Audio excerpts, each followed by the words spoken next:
3 ឆ្នាំមុនខ្ញុំមិនខ្វល់ពីការប្រឆាំងរបស់គ្រួសារទេហើយនៅតែរៀបការជាមួយគាត់ទីបំផុតពួកគេក៏ទទួលស្គាល់ខ្ញុំហើយសង្ឃឹមថានឹងមានរឿងល្អ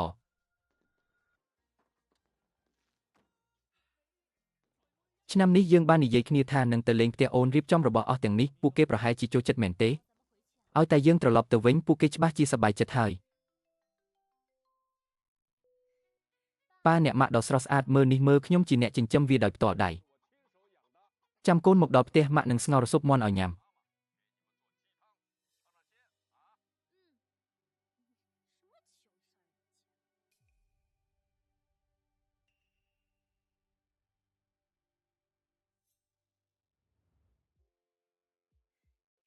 ប៉ាមិនក៏ប៉ាចាប់ផ្ដើមចិញ្ចឹមមាន់អញ្ចឹង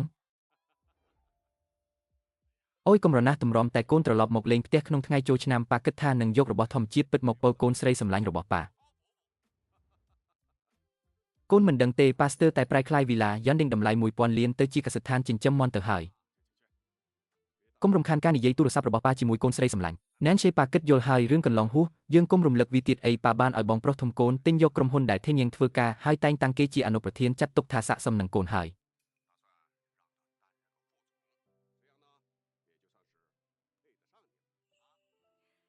លោកប៉ាឯងចេះតែតាមចិត្តនាងទៅខ្ញុំបង្កើតបានកូនប្រុសកំហូច3នាក់ពិបាកណាស់ទម្រាំបានកូនស្រីសម្លាញ់ម្នាក់នេះបើខ្ញុំមិនតាមចិត្តនាងតើឲ្យខ្ញុំតាមចិត្តអ្នកណាចេញដំណើរឲ្យលឿនបន្តិចដល់ពេលនោះប៉ានិងបងទី2បងទី3នឹងទៅទទួលកូនម៉ាក់ដឹងហើយថាប៉ាធ្វើល្អចំពោះកូនជាងគេ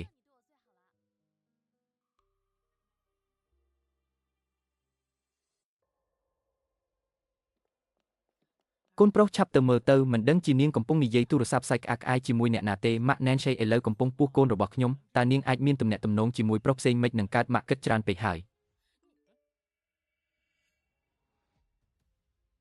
វ៉ា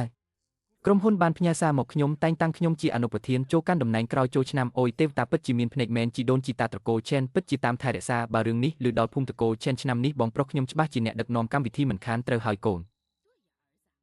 ត្រកូលឆែនរបស់យើងតែងតែឲ្យអ្នកដែលជោគជ័យជាងគេជាអ្នកដឹកនាំកម្មវិធីឆ្នាំនេះត្រូវតែត្រឡប់ទៅវិញម៉ាក់ណែនឆៃពិបាកណាស់តម្រាំគ្រួសារនាងព្រមត្រូវរកគ្នាវិញខ្ញុំបានសន្យាថានឹងទៅលេងផ្ទះខាងស្រីនៅថ្ងៃចូលឆ្នាំហើយកូនកុំអីពីមុនប៉ានាងតែងតែមើលងាយកូនទាំងពីរមិនមែនដោយសារតែកូនក្ររៀបការមិនបានជូនថ្លៃទឹកដោះទេអីឥឡូវកូនមានបានហើយយ៉ាងច្រើនគ្រាន់តែឲ្យលុយគេបន្តិចបន្តួចបិទមាត់ទៅឈៀវឈឺនិយាយត្រូវហើយបើកូនចាត់ទុកខ្ញុំជាម៉ាក់ត្រូវតែស្ដាប់ខ្ញុំយើងត្រឡប់ទៅភូមិវិញប៉ុន្តែណែនឆេ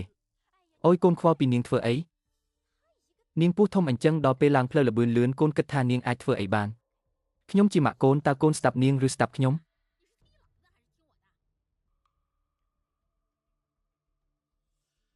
បានឆ្នាំនេះយើងនឹងត្រឡប់ទៅភូមិវិញដើម្បីចូលឆ្នាំប្តីសម្លាញ់តោះយើងចេញដំណើរកុំឲ្យប៉ាម៉ាក់រងចាំយូរ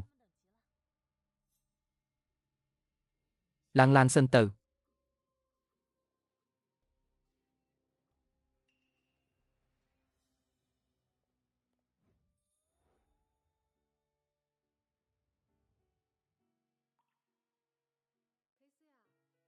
បន្តិចទៀតពេលទៅទទួលប្អូនស្រីកូនកុំភ្លេចយកត្បូងមរកអធិរាជពណ៌បៃតងនេះទៅឲ្យម្ដាយក្មេកម៉ាក់សម្រាប់នៅផ្ទះឲ្យស្រួលចុះចំណែកកងដៃនេះចាំម៉ាក់យកទៅឲ្យគាត់ផ្ទាល់ដៃទៅ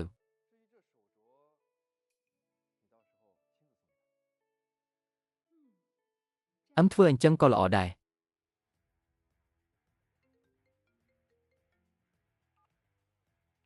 កែហួយរងត្រឡប់មកផ្ទះជាបន្ទាន់ចេញដំណើរទៅកន្លែងសេវាកម្មដើម្បីទទួលប្អូនស្រីមកផ្ទះចូលឆ្នាំប្អូនស្រីមកផ្ទះចូលឆ្នាំកូនឆាប់ត្រឡប់មកវិញផ្អាកការពិសោធន៍សិនខ្ញុំត្រូវទៅទទួលប្អូនស្រីមកផ្ទះចូលឆ្នាំផ្អាកការប្រជុំសិនខ្ញុំត្រូវទៅទទួលប្អូនស្រីមកផ្ទះចូលឆ្នាំ3 ឆ្នាំមុនខ្ញុំបានលាក់បាំងអត្តសញ្ញាណជាកូនស្រីមហាសេដ្ឋីដើម្បីឃើញយ៉ាងឥឡូវខ្ញុំបានតស៊ូលំបាកគ្រប់គ្រាន់ហើយលើកនេះត្រឡប់ទៅវិញដល់ពេលដែលត្រូវប្រាប់គាត់ពីអត្តសញ្ញាណពិតរបស់ខ្ញុំហើយ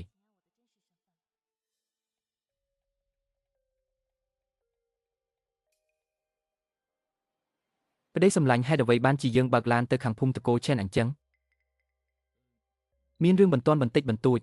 ប្រពន្ធសម្លាញ់អូនកុំទាន់អារម្មណ៍ភើបអីប្រយ័ត្នកូនក្នុងពោះនាងនិយាយស្អីនឹងខ្ញុំរស់នៅរាប់សិបឆ្នាំហើយមិនដែលឃើញអ្នករៀបការរួចត្រូវត្រឡប់ទៅចូលឆ្នាំនៅផ្ទះខាងស្រីសោះអញ្ចឹងមានន័យថាអ្នកទាំងអស់គ្នាបានដឹងហើយ គឺដោយសារតែមានរឿងសំខាន់ប្រពន្ធសម្លាញ់ឆ្នាំក្រោយបងច្បាស់ជាសងជំងឺចិត្តអូនវិញព្រមទេបើបងមិនចង់ទៅចូលឆ្នាំនៅផ្ទះខ្ញុំហេតុអ្វីបងមិនប្រាប់ខ្ញុំឲ្យបានមុនខ្ញុំប្រាប់នាងចុះបើថ្ងៃនេះនាងមិនត្រឡប់ទៅចូលឆ្នាំនៅផ្ទះខ្ញុំទេនាងច្បាស់ជាស្ដាយក្រោយមិនខានស្ដាយក្រោយដែលមិនបានទៅភូមិដាច់ស្រយាលនោះហ៎គេណែនឆៃនាងកំ pl ៃម្លេះស្ដាប់ខ្ញុំសុំទូនមាននាងយកល្អត្រូវស្ដាប់បង្គាប់ឥឡូវនេះយើងកំពុងនៅលើផ្លូវលបឿនលឿនបើនាងមានសមត្ថភាពចុះពីឡានហើយដើរទៅផ្ទះខ្លួនឯងទៅបើអ្នកទាំងអស់គ្នាធ្វើដាក់ខ្ញុំបែបនេះឆ្នាំនេះកុំសង្ឃឹមថាខ្ញុំទៅជាមួយឥឡូវនេះខ្ញុំនឹងទូរស័ព្ទទៅផ្ទះឲ្យគេមកទទួលខ្ញុំមនុស្សម្នាក់ទៅចូលឆ្នាំរបៀបម៉េចយកទូរស័ព្ទមកឲ្យខ្ញុំអ្នកណាដឹងថានាងខទៅណាប្រគល់មកឲ្យខ្ញុំ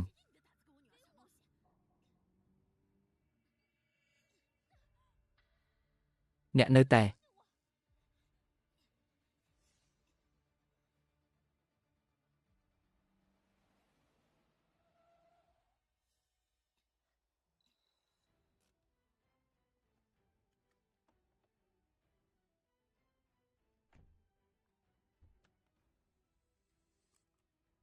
ចេញមកខាងក្រៅមក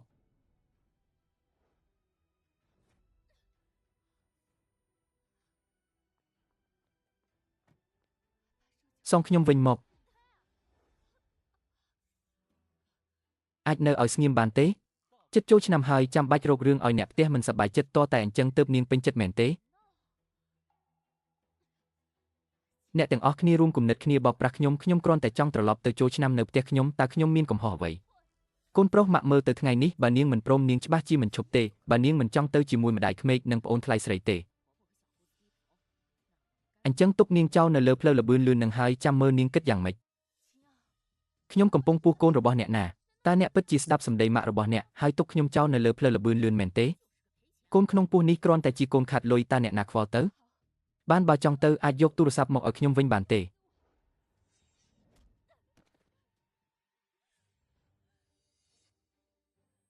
ឈឺពោះណាស់កាលខ្ញុំពោះខេនយ៉ាងចិត្តដល់ថ្ងៃសម្រាលទៅហើយខ្ញុំនៅតែធ្វើការនៅឯស្រែចុះទម្រាំនាងគ្រាន់តែរុញតិចតួចសោះក៏ឈឺពោះដែរហោះឈឺពោះណាស់ខ្ញុំអាចមិនត្រឡប់ទៅចូលឆ្នាំនៅផ្ទះខ្ញុំក៏បានសូមត្រឹមតែសងទូរស័ព្ទមកខ្ញុំវិញខ្ញុំនឹងខលទៅអ្នកផ្ទះឲ្យគេមកទទួលខ្ញុំព្រមទេសូមអង្វរកុំមកធ្វើជាដំអូនដំអែអីធ្វើអញ្ចឹងមើលទៅហាក់ដូចជាគ្រួសារត្រកូលឆេនយើងធ្វើបាបនាងអញ្ចឹង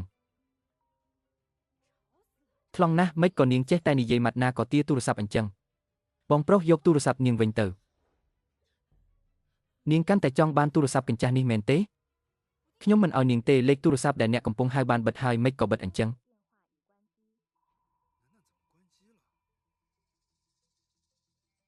លឿនបន្តិចទៅលោកប្រុសធំទេបើនាងមិនចេះស្ដាប់បង្គាប់ទេនាងនៅរងាប់អារម្មណ៍នៅលើផ្លូវលបឿនលឿននេះម្នាក់ឯងទៅតោះទៅឲ្យខ្ញុំវិញ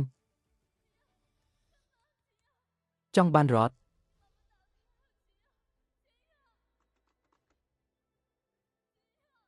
អ្នកបើកយឺតទៅ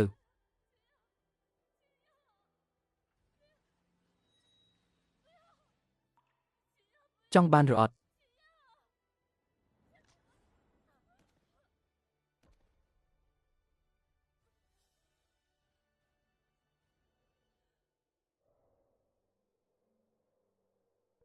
នេះជាមនុស្សស្អីនឹងទុកឲ្យស្ត្រីមានផ្ទៃពោះរត់ដេញតាមឡានបែបនេះពិតជាគួរឲ្យអាណិតណាស់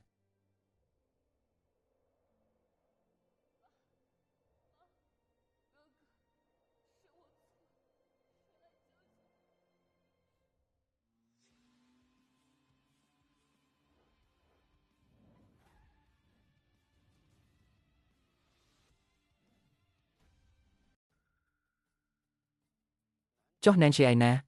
ប្អូនស្រីនៅមិនទាន់មកដល់ទេមែនទេខ្ញុំខលសួរនាងបន្តិចថាមកដល់ណាហើយទូរស័ព្ទរបស់នាងបានបិទហើយមិនបានទូរស័ព្ទប្អូនស្រីបិទអញ្ចឹងអំបញ្ញមិញនៅលើឡានខ្ញុំខលទៅនាងមិនចូលទេទូរស័ព្ទរបស់នាងមិនដែលបិទសោះក្រែងលោមានរឿងអ្វីកើតឡើង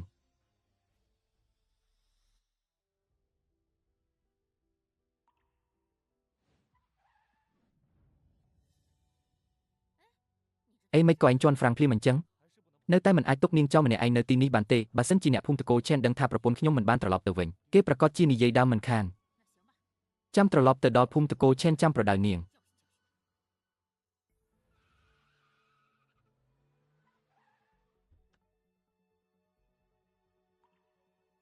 ខ្ញុំប្រាប់នាងហើយកុំឲ្យរឹងរូសបើមិនអញ្ចឹងទេនៅចូលឆ្នាំនៅលើផ្លូវល្បឿនលឿននេះចុះ Nancy នៅតែរឹងរូសទៀតចាំមើលថានាងនៅហ៊ានរករឿងចង់ត្រឡប់ទៅផ្ទះខាងស្រីទៀតឬអត់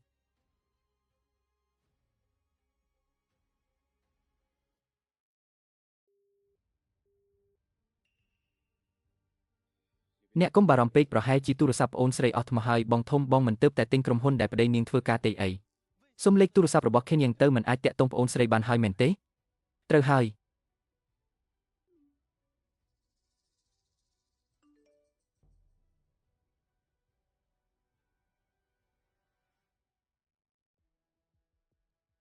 នាងគេងរហូតតាមផ្លូវអាណិតតែកូនប្រុសខ្ញុំដែលត្រូវបើកឡានម៉ាក់និយាយឲ្យតិចតួចទៅនាងកំពុងពោះណា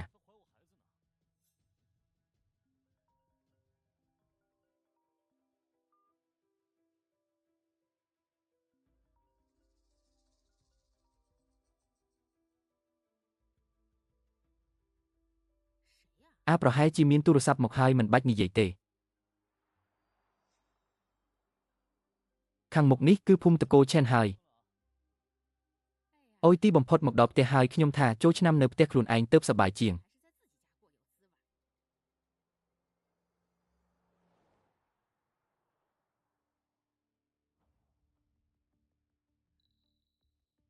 ណែនឆៃយើងមកដល់ហើយនេះជាផ្ទះរបស់អ្នកមិនមែនផ្ទះរបស់ខ្ញុំទេ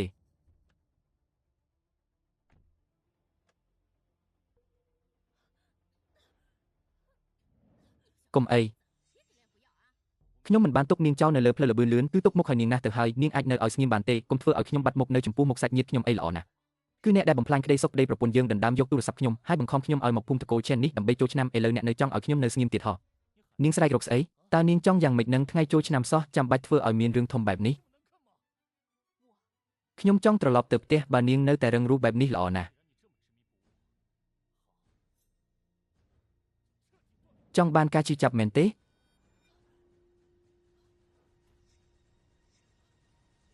គេណែនជាខ្ញុំប្រមាននាងទីនេះគឺជាភូមិតកូឆេនគ្រប់ទីកន្លែងសុទ្ធតែជាមនុស្សតកូឆេនបើសិនជានាងហ៊ានបំផ្លាញកម្មវិធីចូលឆ្នាំរបស់ខ្ញុំនឹងទុកនាងនៅទីនេះមិនឲ្យចេញរួចទេភូមិតកូឆេនស្ថិតនៅដាច់ស្រយាលទូរស័ព្ទរបស់ខ្ញុំក៏ត្រូវបានគេយកទៅទៀតប៉ាម៉ាក់និងបងប្រុសក៏តាក់ទងលេងបានខ្ញុំពឹងលើខ្លួនឯងច្បាស់ជារត់មិនរួចទេយកល្អត្រូវជួបពួកគេសិនខ្ញុំដឹងហើយ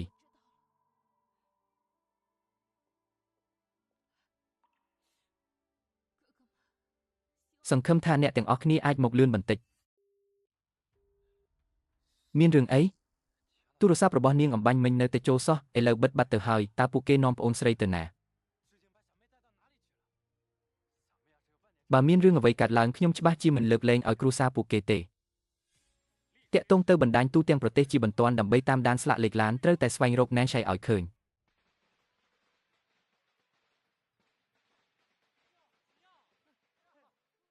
ដោយសារតែអ្នកឥឡូវអ្នកនឹងឡើងតំណែងជាអនុប្រធានហើយពិតជាគួរឲ្យត្រេកអរណាស់មេភូមិបាននិយាយហើយពិធីសែនព្រេនឆ្នាំនេះនឹងឲ្យខេនយ៉ាងជាអ្នកដឹកនាំត្រូវទេ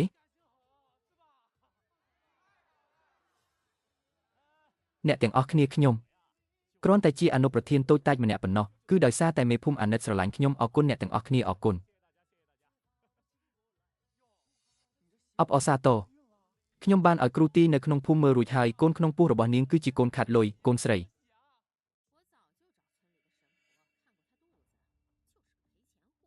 អបអរសាទរស្អីទៅអេពីមុនមិនមែននិយាយថាឆ្នាំនេះទៅចូលឆ្នាំនៅផ្ទះខាងស្រីទេអីមិនក៏មកភូមិតកូឆេនវិញតាមពិតទៅនាងរករឿងចង់ត្រឡប់ទៅវិញតែពួកយើងគំរាមនាងបន្តិចនៅលើផ្លូវល្បឿនលឿននាងក៏ព្រមត្រឡប់មកវិញដោយស្រួលបាត់ទៅហើយ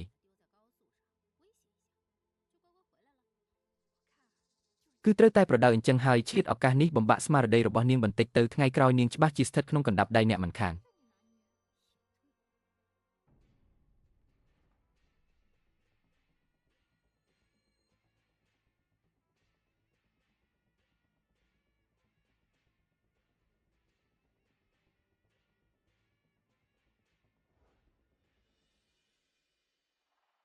ពិធីចាប់ផ្ដើមហើយខេនយ៉ាងត្រូវឡើងទៅដឹកនាំកម្មវិធីដូច្នេះក្នុងនាមជាប្រពន្ធរបស់គេយោងតាមប្រពៃណីចូលឆ្នាំនៃភូមិតកូឆេនអ្នកត្រូវតែក្រាបថ្វាយបង្គំ3ដងនិងលុតជង្គង់9ដងនៅចំពោះមុខបល្ល័ង្កជីដូនជីតា ដើម្បីបួងសួងសុំសេចក្តីសុខខេនយ៉ាងនឹងភូមិតកូលឆេនរបស់យើងត្រូវទេ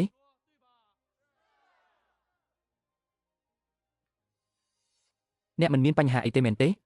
គ្មានបញ្ហាអីទេពួក5ខែហើយនៅឲ្យខ្ញុំក្រាបថ្វាយបង្គំ3ដងនិងលុតជង្គង់9ដងទៀតពីមុនម៉ាក់ខ្ញុំចិត្តសម្រាប់ទៅហើយនៅតែអាចចូលរួមពិធីនេះបាននាងទៅតែ5ខែមានបញ្ហាអីការបួងសួងនេះគឺដើម្បីសុំឲ្យជីដូនជីតាតាមថែរក្សាសុំឲ្យកូនប្រុសខ្ញុំឆ្នាំក្រោយការងាររលូនកូនក្នុងពោះឆ្លាតនិងមានសុខភាពល្អនាងសំបីតែក្រាបថ្វាយបង្គំ3ដងលុតជង្គង់9ដងក៏មិនព្រមផងមិនលឺម៉ាក់ខ្ញុំនិយាយទេអីមិនអាចថយក្រោយបានទេអ្នកក៏ជានិស្សិតសាកលវិទ្យាល័យម្នាក់ដែរមិនក៏មកគប់ងល់នឹងជំនឿអរូបីបែបនេះខ្ញុំកំពុងពោះកូនរបស់អ្នកតើអ្នកធ្វើបែបនេះមានមន្តសការដែរឬទេ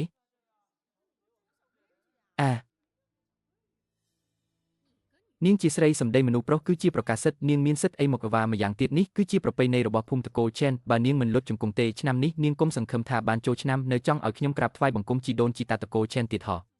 គុំយកសពខេនយ៉ាងមើលទៅឯងក៏មិនអស្ចារ្យប៉ុន្មានដែរសំបីតែប្រពន្ធខ្លួនឯងក៏គ្រប់គ្រងមិនបានផងម៉ោងល្អចិត្តមកដល់ហើយបើសិនជាប៉ះពាល់ដល់ហុងស៊ុយឯងប្រហែលជាមិនអាចអង្គុយតំណែងអនុប្រធាននេះបានទេ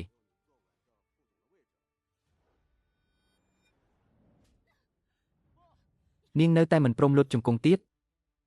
ណែនឆេឲ្យកូនក្នុងពោះរបស់នាងធំហើយម្យ៉ាងស្ថានភាពក៏មានលំនឹងហើយដែរគ្រាន់តែធ្វើតាមទម្រង់បន្តិចមិនបានទេអីបើនាងធ្វើឲ្យប៉ះពាល់ដល់រិស័យកូនប្រុសខ្ញុំច្បាស់ជាមិនលើកលែងឲ្យនាងទេយ៉ាងហោចណាស់អ្នកក៏មិនគួរធ្វើបែបនេះដាក់ខ្ញុំដែរ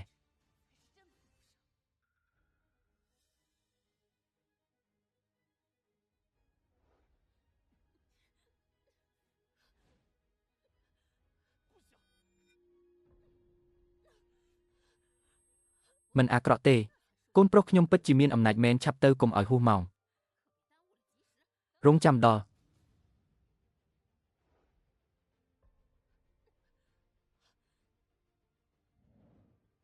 ឬគេថាដើរជើងទេបួងសួងទើបបានផលល្អជាង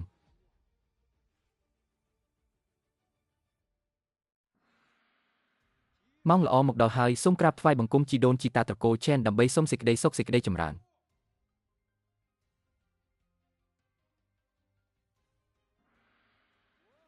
សូមឲ្យអនាគតបានឡើងបុណ្យឡើងស័ក្តិ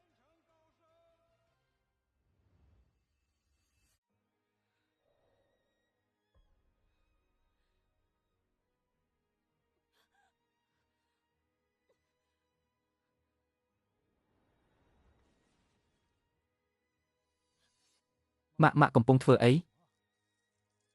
នេះគឺជាការបង្រៀននាងឲ្យស្គាល់ច្បាប់ទម្លាប់កូនស្រីរៀបការរួចប្រៀបដូចជាទឹកដែលជិះចេញកុំគិតតែពីរឿងចង់ត្រឡប់ទៅផ្ទះខាងស្រីពេក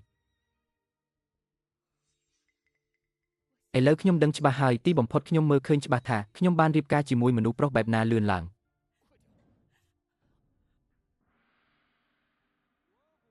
សូមឲ្យត្រកូលរុងរឿងជារៀងរហូត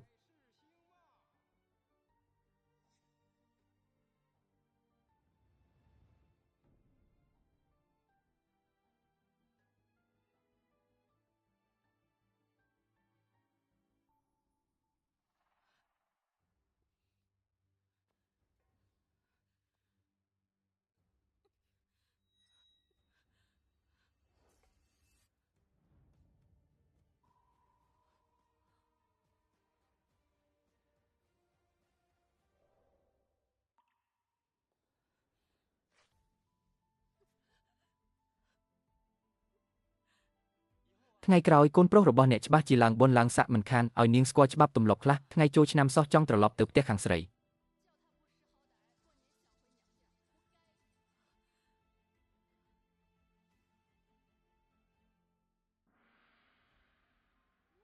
សូមឲ្យមានកូនចៅពេញពីពេញផ្ទះ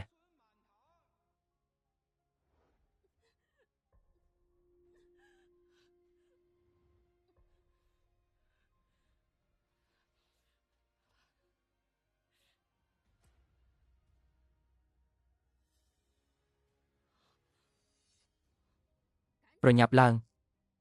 ដើរកាត់ផ្លូវនេះគឺចាត់ទុកថាជាការបួងសួងសុំសេចក្តីសុខដល់កូនរបស់អ្នកហើយ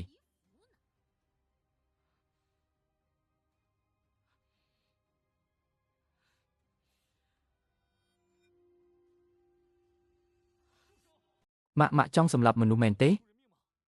ត្រូវហើយយ៉ាងណាក៏នៅមានផ្លូវត្រូវវាទៀតដែរអញ្ចឹងចាក់ទឹកមួយធុងទៀតទៅដើម្បីប្រមូលផ្ដុំអារម្មណ៍របស់នាង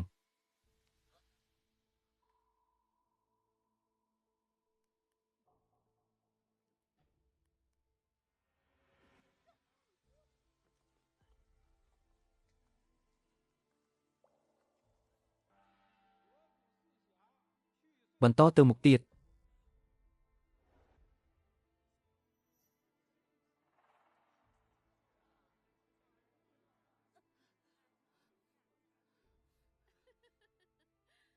ល្អណាស់ល្អណាស់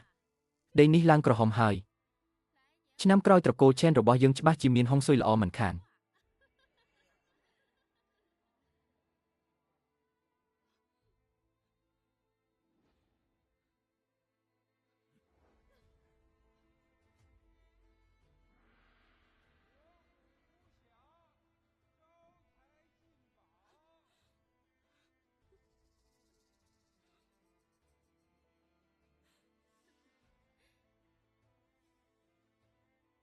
បើមិនដោយសារតែនាងរៀបការជាមួយខ្ញុំទេតើនាងមានឱកាសចូលរួមក្នុងកម្មវិធីដ៏ធំបែបនេះពីអង្ការពិតមែន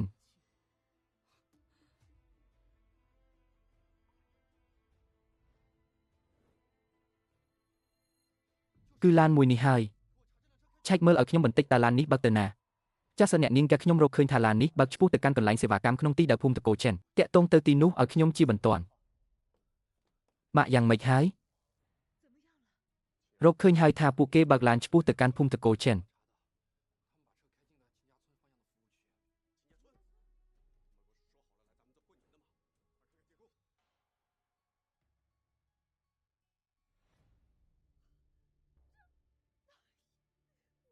កូនស្រីខ្ញុំសុកចិត្តលាក់បាំងអត្តសញ្ញាណដើម្បីរៀបការជាមួយគេចុះហេតុអ្វីបានជាគ្រួសារពួកគេហ៊ានធ្វើបាបកូនស្រីខ្ញុំបែបនេះ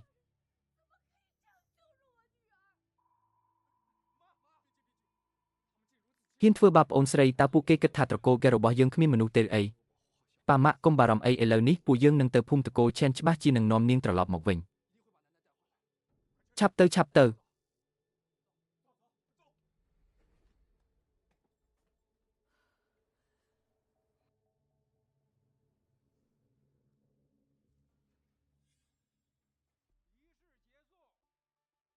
អ្នកទាំងអស់គ្នាសូមអញ្ជើញអង្គុយ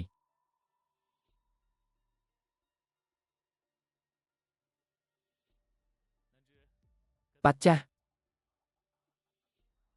តោះទៅ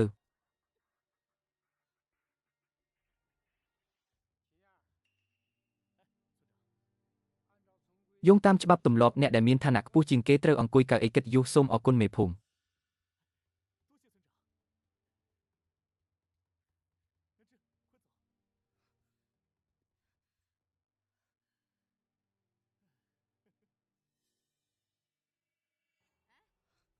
តើអ្នកណាអនុញ្ញាតឲ្យនាងឡើងមកអង្គុយញ៉ាំបាយខ្ញុំទើបតែធ្វើតាមការចង់បានរបស់អ្នកហើយហេតុអ្វីខ្ញុំមិនអាចអង្គុយញ៉ាំបាយបានមនុស្សប្រុសញ៉ាំបាយក្នុងនាមជាប្រពន្ធនាងត្រូវតែឈរនៅពីក្រោយមនុស្សប្រុសដើម្បីបម្រើចុះអ្នកក៏ជាមនុស្សស្រីដែរហេតុអីក៏អ្នកអាចអង្គុយញ៉ាំបានខ្ញុំពិតជាអាចដោយសារតែខ្ញុំមានកូនប្រុសដ៏ឆ្នើមម្នាក់បើសិនជានាងអាចបង្កើតកូនប្រុសស្នងត្រកូលឲ្យគ្រួសារ Chen យើងបានខ្ញុំនឹងអនុញ្ញាតឲ្យនាងឡើងមកអង្គុយញ៉ាំបាយ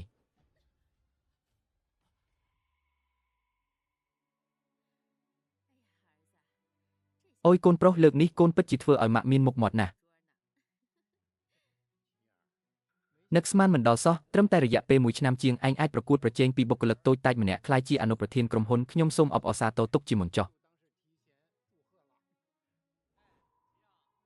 ឯងមានបានហើយកុំភ្លេចអ្នកភូមិយើងឲ្យសោះណា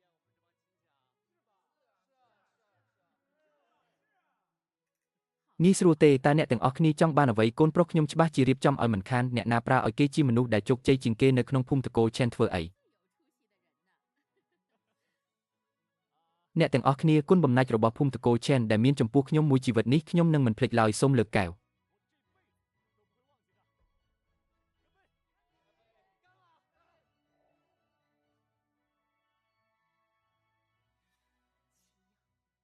ឥឡូវអ្នកកាន់តែអួតដល់ពេលអ្នកដឹងខ្លួនថាបាត់បង់អ្វីគ្រប់យ៉ាងអ្នកនឹងកាន់តែឈឺចាប់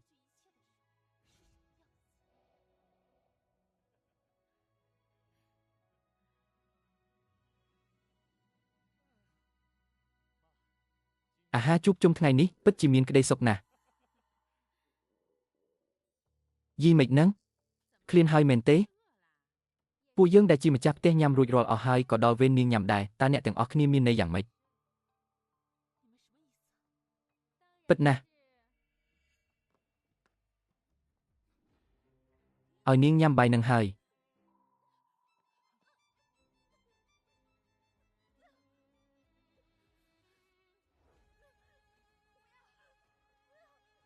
នេះមិនហួសហេតុពេកទេ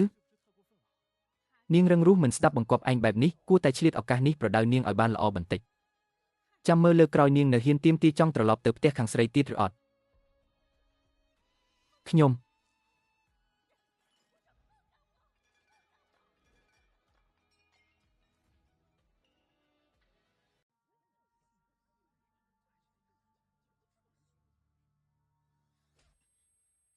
ខាត់ពេលវេលាណាខ្ញុំនេះគឺជាអាហារយប់ថ្ងៃចូលឆ្នាំការខ្ជះខ្ជាយគឺជាការមិនគោរពដល់ជីដូនជីតាអ្នកទាំងអស់គ្នាឲ្យខ្ញុំញ៉ាំអាហារសល់ហើយថែមទាំងចោទថាខ្ញុំខ្ជះខ្ជាយមិនគោរពជីដូនជីតាទៀតខ្ញុំឲ្យនាងញ៉ាំអាហារសល់គឺដោយសារតែនាងពឹងបុណ្យកូនប្រុសខ្ញុំទេមនុស្សស្រីមកពីជនបទដូចជានាងបើនាងខ្ជះខ្ជាយអាហារនិងមិនគោរពជីដូនជីតាតើត្រូវមានទោសអ្វីអ្នកដែលមិនគោរពជីដូនជីតាត្រូវវាយរំពាត់30រំពាត់អ្នកទាំងអស់គ្នាបង្ខំខ្ញុំឲ្យមកចូលឆ្នាំនៅទីនេះខ្ញុំក៏ព្រមក្រាបថ្វាយបង្គំ3ដងលុតជង្គង់9ដងហើយឲ្យខ្ញុំញ៉ាំអាហារសល់ខ្ញុំក៏ទ្រាំហើយឥឡូវអ្នកនៅរួមគំនិតជាមួយពួកគេដើម្បីធ្វើបាបស្ត្រីមានផ្ទៃពោះម្នាក់ដូចជាខ្ញុំទៀតហោះណែនឆៃយ៉ាងណាមិញនាងកំពុងពុះកូនរបស់ខ្ញុំវី30រំពាត់មិនហួសហេតុពេកទេវី30រំពាត់គឺវីលើខ្នងមិនមែនវីលើពោះទេមានអីត្រូវបារម្ភបងប្រុសបើបងមិនប្រដៅនាងឥឡូវទេខ្លាចតែថ្ងៃក្រោយនាងកាន់តែបានចិត្តបើគ្មានច្បាប់ទម្លាប់ទេក៏មិនអាចគ្រប់គ្រងបានដែរ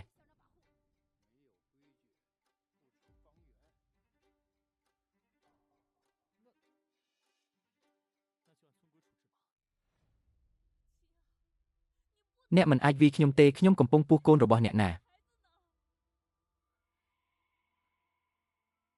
ពួកគេមិនវាយចម្រុះនាងទេប៉ុន្តែនាងធ្វើខុសត្រូវតែទទួលទោសអញ្ចឹងហើយ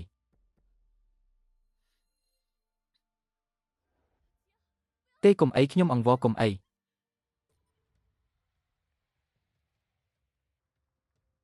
លឿនបន្តិចមកខ្ញុំសូមអង្វរជួយខ្ញុំផងបើវី30រំពាត់មែនកូនរបស់យើងច្បាស់ជាស្លាប់មិនខាន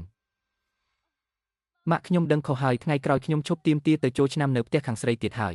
ខ្ញុំគ្រាន់តែសូមកុំឲ្យធ្វើបាបកូនរបស់ខ្ញុំការដាក់ទោសចាប់ផ្ដើម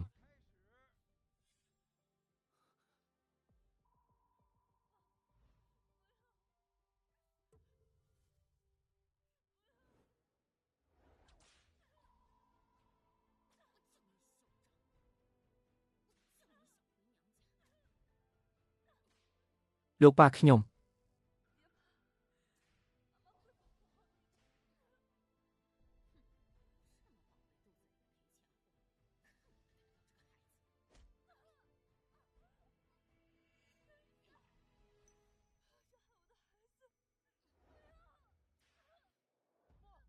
ប្រយ័ត្នប៉ះពាល់ដល់កូនណាម៉ាក់និយាយថា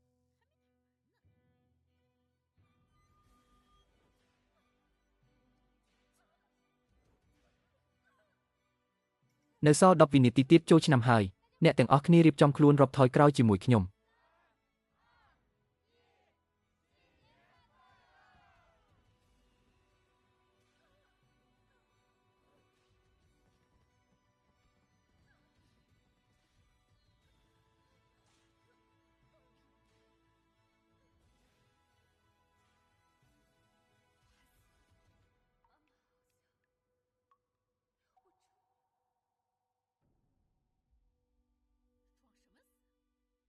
នៅវីមិនទាន់ចប់ផង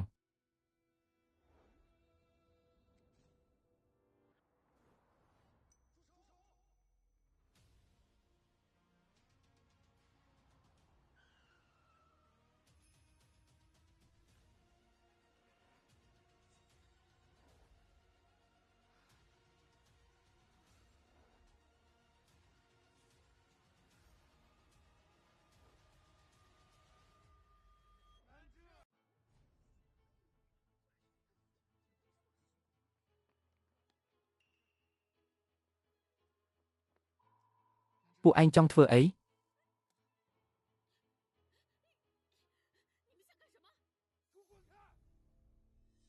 ពួកឯងជាអ្នកណា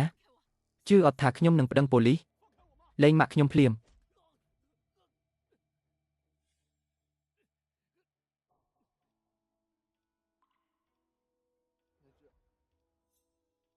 គឺខ្ញុំ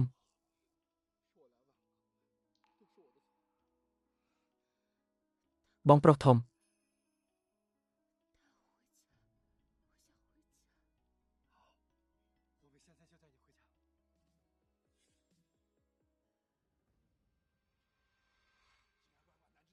Gananchi គឺជាប្រពន្ធរបស់កូនប្រុសខ្ញុំនាងធ្វើខុសត្រូវតែទទួលទោសតើវាពាក់ព័ន្ធអ្វីជាមួយពួកឯងយកល្អគួរតែដឹងថាបើសិនជា Nancy មានរឿងអីខ្ញុំច្បាស់ជាមិនលើកលែងឲ្យពួកឯងទេ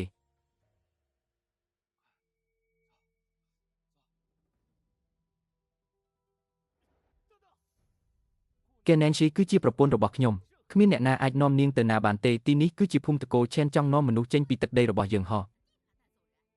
កុំយកសប្តាហ៍ថ្ងៃចូលឆ្នាំសោះហ៊ានមកភូមិតកូឆេនរបស់ពួកយើងដើម្បីនាំមនុស្សចេញតើពួកឯងគិតថាពួកយើងស្លាប់អស់ហើយឬអីចូលទៅវា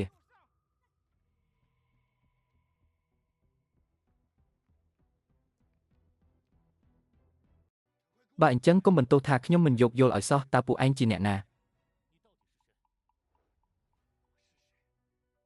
ឯងមិនស័ក្តិសមនឹងដឹងទេ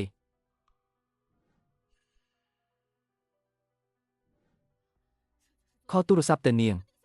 មនុស្សហមលគុណល្អណាស់ខ្ញុំឆ្ងល់ថាម៉េចបានជាមានមនុស្សមួយក្រុមមកទីនេះតាមពិតគឺជាសហាយរបស់នាងមកជួយសង្សឹកសោះ Nancy ពិតជាលួចមានសហាយមែនឆ្នាំនេះរករឿងចង់ត្រឡប់ទៅផ្ទះខាងស្រីតាមពិតនាងចង់លួចទៅជួបសហាយសោះពួកឯងនាំ Nancy ទៅមុនទៅ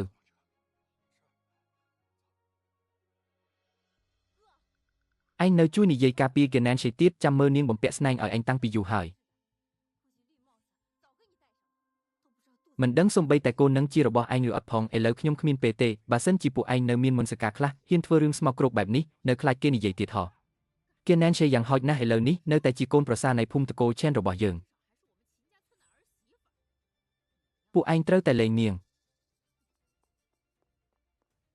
ខ្ញុំដាច់ខាតមិនដើរចេញទេបើមានសមត្ថភាពដើររំលងសាកសពខ្ញុំទៅ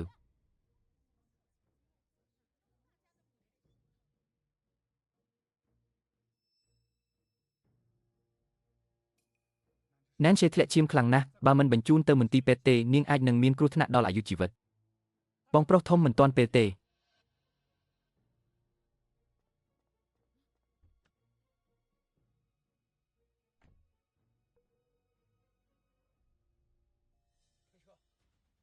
ពិតមែន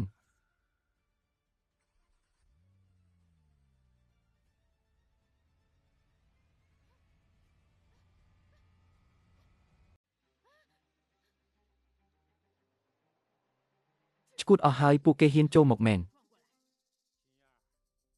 តើឯងរៀបការជាមួយប្រពន្ធប្រភេទណាទៅមែនហើយឈីនយ៉ាងអញពិតជាធ្វើឲ្យគ្រួសារត្រកូលឈិនរបស់យើងបាត់បង់មុខមាត់អស់ហើយ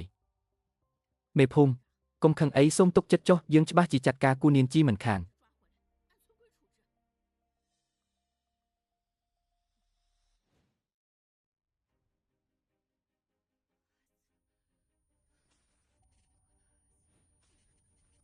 ខ្ញុំ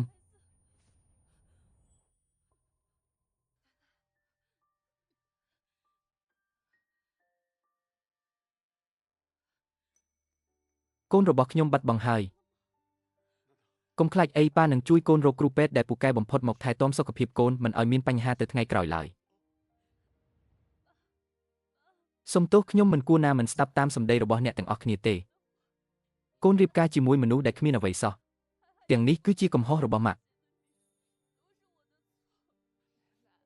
គឺជាកំហុសរបស់ម៉ាក់មិនបានការពារកូនឲ្យបានល្អទើបបណ្ដាលឲ្យកូនរងទុក្ខច្រើនបែបនេះនៅខាងក្រៅម៉ាក់កុំពិបាកចិត្តពេកអីពេលនេះប្អូនស្រីបានត្រឡប់មកវិញហើយគ្រួសារយើងបានជួបជុំគ្នាវិញហើយទៅថ្ងៃមុខអ្វីនឹងល្អប្រសើរឡើងកូនបាត់បង់ទៅក៏ល្អដែរកូនអាចផ្ដាច់ទំនាក់ទំនងជាមួយគ្រួសារតកូឈិនឲ្យដាច់ស្រឡះហើយទៅថ្ងៃមុខបន្តធ្វើជាកូនស្រីមហាសេដ្ឋីរបស់កូនវិញគំនុំសងសឹកកូនរបស់ខ្ញុំនឹងទូទាត់ជាមួយគ្រួសារតកូឈិនបន្តិចម្ដង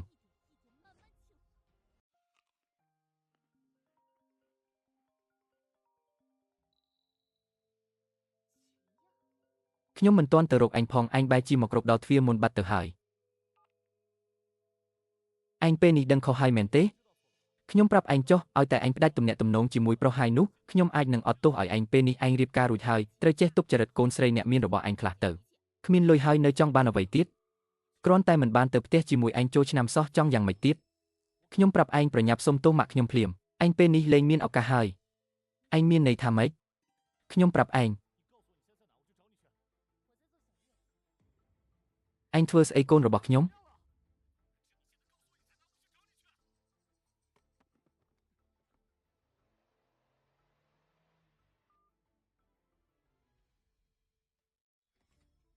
ចុះកូនរបស់ខ្ញុំនរណាឲ្យអញទម្លាក់កូនរបស់ខ្ញុំកូនក្មេងនៅក្នុងពោះនាងមិនប្រកាសថាជារបស់អញផងម្យ៉ាងទៀតខ្ញុំបានឲ្យគ្រូមើលរួចហើយគឺគ្រាន់តែជាកូនស្រីដែលខាត់លុយប៉ុណ្ណោះបាត់បង់ក៏បាត់បង់ទៅមុនពេលគូនាងជីនៅជាមួយខ្ញុំនាងមិនធ្លាប់មានប្រុសផ្សេងទេកូនក្នុងពោះនោះជារបស់ខ្ញុំមិនក៏មិនអាចពន្យល់ឲ្យច្បាស់ថ្មីនេះមកឯងចោទប្រកាន់ខ្ញុំស្មានតែគ្មានរឿងអីសោះ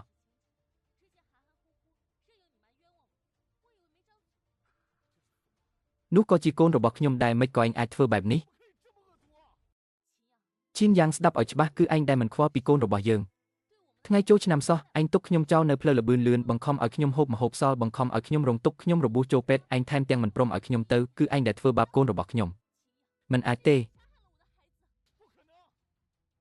ខ្ញុំគ្រាន់តែចង់ប្រដៅឯងបន្តិចប៉ុណ្ណោះឯងមានផ្ទៃពោះ5ខែហើយកូនរឹងមាំហើយតើអាចបាត់បង់ដោយរបៀបណាខ្ញុំដឹងហើយឯងមានចេតនាប្រាប់ខ្ញុំបែបនេះមែនទេឯងចង់ឲ្យខ្ញុំមានវិបដិសារីខ្ញុំប្រាប់ឯងចុះគូនាងជី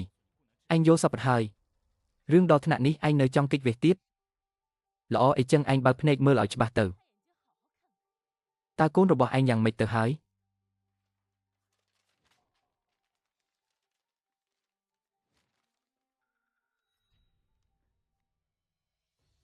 មិននឹងអាចទៅរួចខ្ញុំច្បាស់ជាបានថតរូបពោះរបស់ឯងឲ្យគ្រូនៅភូមិឈិនមើលរួចហើយគាត់ថាជាកូនស្រីខាត់លុយតើអាចជាកូនប្រុសដោយរបៀបណាបើខ្ញុំដឹងថាជាកូនប្រុសខ្ញុំច្បាស់ជាស្ដាយក្រោយមិនខានចៅប្រុសដែលអ្នកស្រមៃចង់បានត្រូវអ្នកសម្លាប់ហើយមិនមែនខ្ញុំទេគូនាងជីគឺឯងដែលសម្លាប់សងមកខ្ញុំវិញអូយចៅប្រុសរបស់ខ្ញុំត្រូវមនុស្សស្រីចិត្តខ្មៅនេះសម្លាប់បាត់ហើយ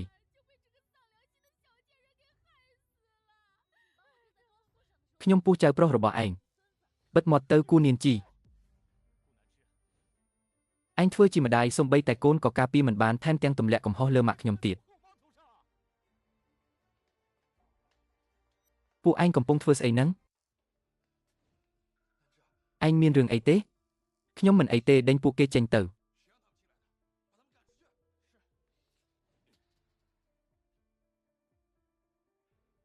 ឯងនិងខ្ញុំមិនទាន់លែងលះគ្នាផងហ៊ានទៅតាក់ទងជាមួយអាប្រុសមុខស្នេះទៅហើយមិនបាច់ទេឯងទុកប្រពន្ធដែលមានផ្ទៃពោះចោលនៅផ្លូវលបឿនលឿនថែមទាំងឲ្យគេធ្វើបាបទៀតឯងមិនស័ក្តិសមធ្វើជាមនុស្សទេឯងធ្វើបែបនេះដាក់ខ្ញុំមុខជានឹងទទួលកម្មមិនខានឯងហ៊ានដាក់បណ្ដាសាកូនខ្ញុំក្រោយចូលឆ្នាំកូនខ្ញុំនឹងឡើងជាអនុប្រធានក្រុមហ៊ុនហើយ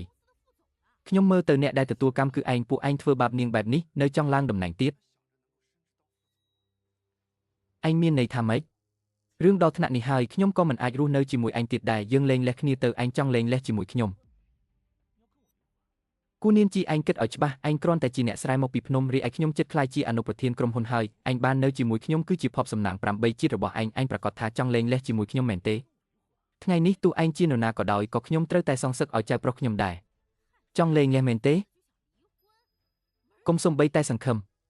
បើចង់លែងលះត្រូវតែសងជំងឺចិត្តឲ្យគ្រួសារយើង500000សិនបើមិនអីចឹងទេខ្ញុំដាច់ខាតមិនឲ្យកូនខ្ញុំស៊ីញេលើលិខិតលែងលះឡើយធ្វើបាបនាងដល់ថ្នាក់នេះហើយនៅចង់បានលុយទៀតមើលទៅអាប្រុសមុខសែងនេះក៏សំសួនមានលុយដែរឲ្យតែឯងឲ្យខ្ញុំ500000ខ្ញុំនឹងឲ្យកូនខ្ញុំលែងលះនិងសម្រេចបំណងពួកឯងនាងជីដែលមានគ្រួសារអាក្រក់ដូចពួកឯងគឺជាចំណុចខ្សោយបំផុតរបស់នាងឯងក៏យល់ព្រមតាមមកឯងទា500000ដែរមែនទេខ្ញុំដឹងថាឯងគ្មាន500000ទេយកអ៊ីចេះចុះខ្ញុំទុកឱកាសឲ្យឯងម្ដងទៀតឲ្យតែឯងលុតជង្គង់សុំទោសខ្ញុំនិងម៉ាក់ខ្ញុំពេលនេះខ្ញុំអាចនឹងបន្តនៅជាមួយខ្ញុំមិនបាច់ទេកូនយើងអាចយកទៀតបានពួកឯងធ្វើបែបនេះនៅចង់ឲ្យខ្ញុំបង្កើតកូនឲ្យឯងទៀតមនុស្សស្រីកើតមកមិនមែនសម្រាប់បង្កើតកូនឲ្យមនុស្សប្រុសទេម្យ៉ាងទៀតកូនប្រុសខ្ញុំមានអនាគតល្អបែបនេះឯងគួរបង្កើតឲ្យបានច្រើនរបួសដែលពួកឯងបានបន្សល់ទុកលើខ្លួនខ្ញុំបានធ្វើលិខិតបញ្ជាក់គ្រូពេទ្យរួចហើយថែមទាំងរកមេធាវីរៀបចំលែងលះរួចរាល់ឡាននឹងផ្ទះដែលទិញកាលពីមុនខ្ញុំនឹងយកមកវិញទាំងអស់ឯងហ៊ានឲ្យកូនប្រុសខ្ញុំចេញពីផ្ទះខ្លួនទេឯងសម្លាប់ចៅប្រុសខ្ញុំហើយឯងនៅមានមុខចង់បានផ្ទះនឹងឡានទៀតមុនពេលខ្ញុំរៀបការជាមួយគាត់គ្រាន់តែជាមនុស្សក្រខ្សត់គ្មានអ្វីសោះខ្ញុំយករបស់ខ្ញុំមកវិញមិនត្រឹមត្រូវទេឯងកុំហួសហេតុពេកអ្នកដែលហួសហេតុគឺឯងនាងជីល្អចំពោះឯងគ្រប់យ៉ាងសូម្បីតែឯងក៏នាងមិនរើអើងតែឯងបែរជាលិខិតលែងលះយកចេញមក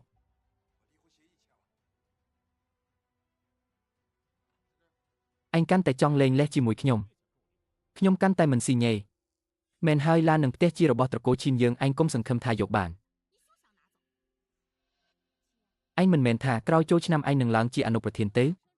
ឯងមិនខ្លាចខ្ញុំយកទង្វើរបស់ឯងទៅប្រាប់ក្រុមហ៊ុនទេ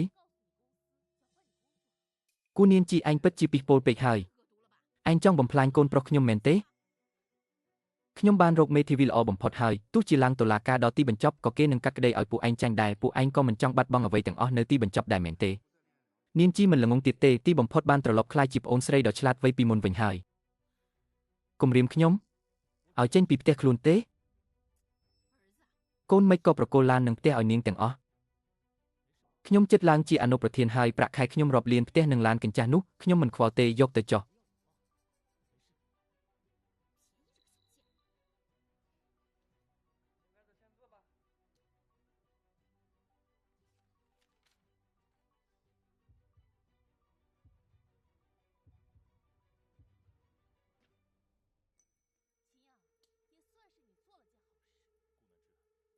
អ្នកដែលស្ដាយក្រោយគឺឯងក្រោយចូលឆ្នាំកូនប្រុសខ្ញុំនឹងឡើងជាអនុប្រធានក្រុមហ៊ុនលេងលេះរួចមានក្មេងស្រីជាច្រើនដណ្ដើមគ្នាតាមចំណែកឯងគឺមានតែរងចាំឲ្យអាប្រុសមុខស្នេះបោកប្រាស់រួចបោះបង់ចោលប៉ុណ្ណោះ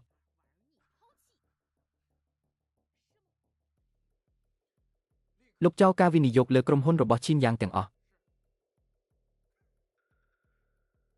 គឺគូនាងជីយើងលេងលេះគ្នាហើយកុំឲ្យអាមុខស្នេះគេលោកចៅការវិនិយោគលើក្រុមហ៊ុនយើងអ្នកដែលវិនិយោគក្រុមហ៊ុនយើងគឺគ្រួសារមហាសេដ្ឋីគូឯងស្មានថាគេជាប្រធានក្រុមហ៊ុន Gap Group មែនទេមែនហើយឯងស្មានថាលេងល្បិចបន្តិចបន្តួចនេះអាចតាក់ទាញចំណាប់អារម្មណ៍កូនប្រុសខ្ញុំមែនទេលិខិតលេងលេះស៊ីញេរួចហើយឯងគ្រាន់តែជាប្រពន្ធដែលត្រូវគេលេងប៉ុណ្ណោះមិនឯងដឹងថាគាត់មិនមែនជាប្រធានក្រុមហ៊ុន Gap Group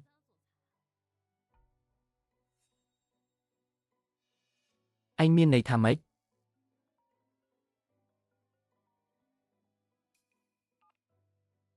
អេថៅកែ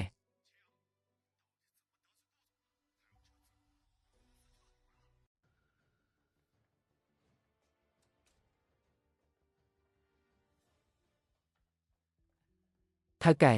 រឿងឡើងតំណែងរបស់ខ្ញុំគិតយ៉ាងម៉េចដែរនៅឡើងជាអនុប្រធានស្អីទៀតក្រុមហ៊ុនចិត្តរលីហើយអញឈប់យកសັບបានទេហេតុអ្វីបានជាក្រុមហ៊ុន Gap Group ស្រាប់តែដកទុនទៅវិញខ្ញុំទើបតែទទួលបានដំណឹងគេថាព្រោះកូនស្រីច្បងរបស់ក្រុមហ៊ុន Gap Group ខឹងរឿងនេះហាក់ដូចជាមានជាប់ពាក់ព័ន្ធនឹងប្រពន្ធរបស់ឯងកូនស្រីច្បង Gap Group ស្អីគេខ្ញុំមិនដែលស្គាល់កូនស្រីច្បងក្រុមហ៊ុន Gap Group អីទេកូនតើកូនត្រូវកូនស្រីច្បងក្រុមហ៊ុន Gap Group ពេញចិត្តមែនទេ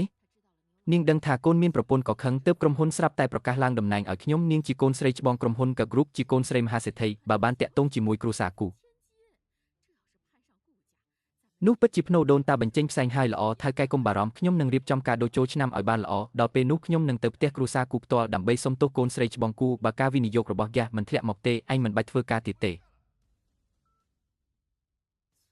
បើអញពិតជាត្រូវកូនស្រីច្បងពេញចិត្តមែនអុយគេប្រកាសជារៀបចំឲ្យអញចូលធ្វើជាអនុប្រធាននៅក្រុមហ៊ុន Gap Group តែម្ដងគេមិនខ្វល់ពីក្រុមហ៊ុនតូចតាចនេះទេម៉ាក់ថ្ងៃនេះត្រូវជាថ្ងៃទី3ចូលឆ្នាំចិនរៀបចំខ្លួនឲ្យបានល្អយើងទៅវិឡាគ្រួសារគូជូនពរឆ្នាំថ្មីដើម្បីបន្សល់ទុកចំណាប់អារម្មណ៍ល្អដល់ប្រធានក្រុមហ៊ុនបែបនេះមិនស្មើនឹងជួបចាស់ទុំផ្ទាល់ទេដល់ពេលនោះកំណត់រឿងនេះឲ្យច្បាស់លាស់តែម្ដងល្អបំផុតមិននឹកស្មានថាបុគ្គលិកតូចតាចដូចខ្ញុំក៏មានថ្ងៃត្រូវកូនស្រីច្បងគូពេញចិត្តដែរអុយម៉ាក់ធ្លាប់ប្រាប់ហើយថាកូនប្រុសម៉ាក់អស់ចាស់តាមម៉ាក់គិតគូនាងជីនាងជាស្រីចង្រៃរារាំងផ្លូវមានបានរបស់កូនបើមិនអីចឹងទេមិនក៏គ្រាន់តែលេងលេះជាមួយនាងភ្លាមក៏លេចរឿងកូនស្រីច្បងគូពេញចិត្តកូនកូនស្រីច្បងគូច្បាស់ជាខឹងព្រោះទំនាក់ទំនងរបស់ខ្ញុំនឹងនាងជីហើយពេលនេះកូនក៏លែងមានខ្ញុំត្រូវប្រញាប់ទៅរៀបចំបែបបិទលេងលេះជាមួយនាងធ្វើបែបនេះទើបយើងអាចទៅផ្ទះគ្រួសារគូនិយាយរឿងរៀបការដោយបើកចំហបានពួកគេប្រឹងនិយាយបញ្ចុះបញ្ចូលម្លេះតើពួកគេនឹងត្រឡប់មកអង្វរែងទេបន្ទាប់ពីដឹងថាឯងជាប្រធានក្រុមហ៊ុនខួរក្បាលឯងនេះមិនមែនម្ដងទៀតទេមែនទេមិននឹងអាចទៅរួចមនុស្សតកូឈិនកូនរបស់ខ្ញុំទោះបីជាឈីនយ៉ាងលុតជង្គង់អង្វរខ្ញុំក៏ខ្ញុំមិនអាចអត់ទោសឲ្យគេដែរខ្ញុំគ្រាន់តែចង់មើលថាពេលដែលគេដឹងថាខ្លួនឯងបាត់បង់អ្វីទាំងអស់តើគេមានទឹកមុខបែបណាប្រសិនបើលុយខ្ញុំបានរៀបចំរួចរាល់ហើយខ្ញុំសង្ឃឹមថាយើងអាចឆាប់បញ្ចប់បែបបត់លែងលេះខ្ញុំពិតជាមិនចង់មានទំនាក់ទំនងប្តីប្រពន្ធជាមួយឯងសំបីមួយថ្ងៃទៀតទេតាមបំណងឯងល្អឈីនយ៉ាងធ្វើមុខដូចជាមិនខ្វល់មើលទៅដូចជាខកចិត្តបន្តិចគេមិនពួកអ្នកមានអំណាចខ្ញុំវិតម្លៃគេខ្ពស់ពេកហើយល្អហើយក្នុងពេលដែលលេងលេះរួចហើយឲ្យតែអាចរលាស់ខ្លួនពីពួកគេបានគឺល្អហើយតោះប៉ាម៉ាក់កំពុងរៀបចំពិធីលៀងសីនៅផ្ទះហើយល្អ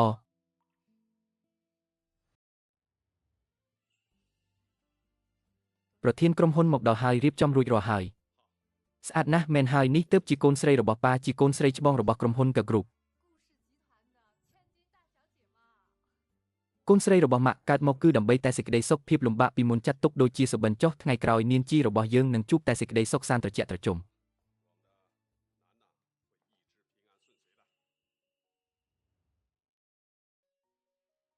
អរគុណប៉ាម៉ាក់ដើម្បីស្វាគមន៍ប្អូនត្រឡប់មកផ្ទះវិញបងទី3បានតាំងចិត្តទិញខ្សែកមួយខ្សែជូនប្អូនខ្សែកនេះមានឈ្មោះថាបុកកំណើតថ្មីគឺមកបងទី3ពាក់ឲ្យប្អូនអរគុណបងទី3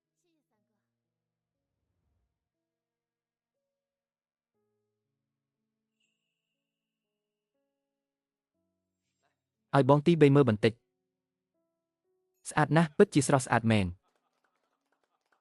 មកពីបងមានភ្នែកមុតមែនហើយគឺមកពីប្អូនស្រីមានរូបសម្រស់ស្រស់ស្អាតពីកំណើតតាក់ទងអីនឹងឯងខ្ញុំមិនខ្វល់ទេខ្សែកដែលខ្ញុំជូនប្អូនស្រីមួយខ្សែនេះយ៉ាងហោចណាស់ក៏ជួយបន្ថែមសម្រស់ឲ្យនាងបាន20ពិន្ទុដែរពេលត្រឡប់មកផ្ទះវិញ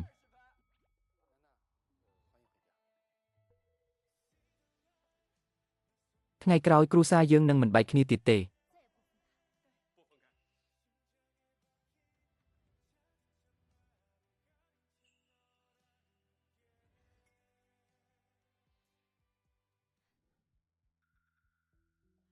ព្រះឲ្យពិតជានឹកស្មានមិនដល់សោះថានៅលើភ្នំនេះមានវីឡាដ៏ប្រណិតបែបនេះលើកនេះយើងនាំយកកាដូចូលឆ្នាំមកលេងផ្ទះនិងពន្យល់ប្រាប់កូនស្រីច្បងគូមិនប្រាកដទេពេលនាងរំភើបចិត្តនាងនឹងសម្រេចរឿងរៀបការតែម្ដងម៉ាក់កូនសង្ឃឹមថាកូនស្រីច្បងគូមិនខ្វល់ពីរឿងដែលកូនទៅតែលេងលះនាងមិនមែនដឹងថាកូនរៀបការហើយទៅដកទុននោះទេពេលនេះកូនលេងលះហើយនាងច្បាស់ជាចង់នៅជាមួយកូនខ្លាំងណាស់ហើយរងចាំបន្តិចសិនឈប់នរណាអនុញ្ញាតឲ្យពួកឯងមកទីនេះ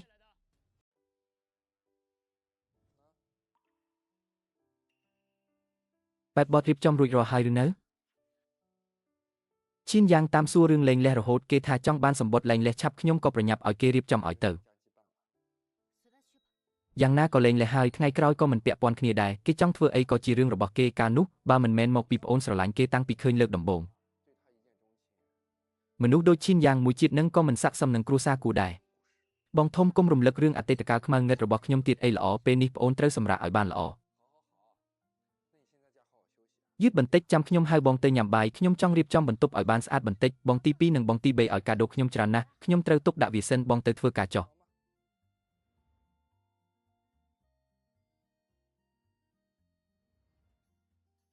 ដឹងថាកន្លែងណាទេនេះគឺជាវីឡាគ្រួសារគូកូនប្រុសខ្ញុំត្រូវកូនស្រីច្បងក្រុមហ៊ុនកាគ្រូពេញចិត្តហើយចិត្តខ្លាយជាកូនប្រសារគ្រួសារគូហើយឆាប់បន្តិចមីងធំនរណាជាមីងធំរបស់ឯងកុំមកតាំងសាច់ញាតិគឺខ្ញុំអុយបងជីដូនមួយខ្ញុំរយូរហើយថាបងនឹងឡើងតំណែងក្រោយចូលឆ្នាំមិននឹកស្មានថាត្រូវកូនស្រីច្បងពេញចិត្តសោះអូតាមពិតគឺសៀវហៃសោះមិននឹកស្មានថាឯងធ្វើជាសន្តិសុខនៅផ្ទះគ្រួសារគូសោះនេះមិនមែនជារឿងចៃដន្យទេក្នុងនាមដែលឯងធ្វើជាសន្តិសុខនៅទីនេះឯងច្បាស់ជាស្គាល់កូនស្រីច្បងគូហើយខ្ញុំហៅថាកូនស្រីច្បងពីមុនដូចជាចេញទៅនៅខេត្តឆ្ងាយថ្មីនេះទើបត្រឡប់មកវិញដូចជាត្រូវគ្រួសារខាងប្តីធ្វើបាបទើបលែងលះកូនស្រីច្បងក្រុមហ៊ុនកាគ្រូធ្លាប់រៀបការហើយតាចុះមិននឹងស័ក្តិសមជាមួយកូនប្រុសខ្ញុំទៅម៉ាក់បានហើយយកយល់ដែលនាងជាកូនស្រីច្បងម៉ាក់ក៏សុខចិត្តទទួលយកនាងដែលធ្លាប់រៀបការចុះប៉ុន្តែក្រុមហ៊ុនកាគ្រូមានលុយច្រើនបែបនេះត្រូវតែឲ្យបណ្ណាការរាប់លានបើមិនអីចឹងទេម៉ាក់មិនឲ្យកូនប្រុសម៉ាក់ខ្ញុំហៅថាកូនស្រីច្បងគូមានបងប្រុសបង្កើត3នាក់បងជីដូនមួយដល់ពេលនោះបងមិនត្រូវភ្លេចខ្ញុំទេណាបើខ្ញុំអាចចូលរោងការជាមួយគ្រួសារនេះមួយដែរនោះយើងកាន់តែស្និទ្ធស្នាលហើយមិនប្រកាសទេដល់ពេលនោះក្រុមហ៊ុនកាគ្រូទាំងមូលនឹងក្លាយជារបស់ត្រកូលយើងមិនខានដល់ពេលនោះបងជីដូនមួយត្រូវតែរៀបចំតំណែងអនុប្រធានឲ្យខ្ញុំម្នាក់ដែរបានហើយឯងនាំពួកយើងចូលទៅខាងក្នុងសិនទៅតោះម៉ាក់តោះវីឡាល្អបែបនេះមិនក៏ចិញ្ចឹមមាន់ច្រើនម្លេះដូចគូនាងជីដែលចិញ្ចឹមមាន់នោះអីចឹងទីនេះគឺជាវីឡាគ្រួសារគូណាឯងកុំនិយាយផ្ដេសផ្ដាសបើឯងធ្វើឲ្យខូចការបងប្រុសឯងនិងកូនស្រីច្បងឯងមុខជាដឹងលទ្ធផលមិនខានឆាប់ដើរទៅចិត្តដល់ហើយ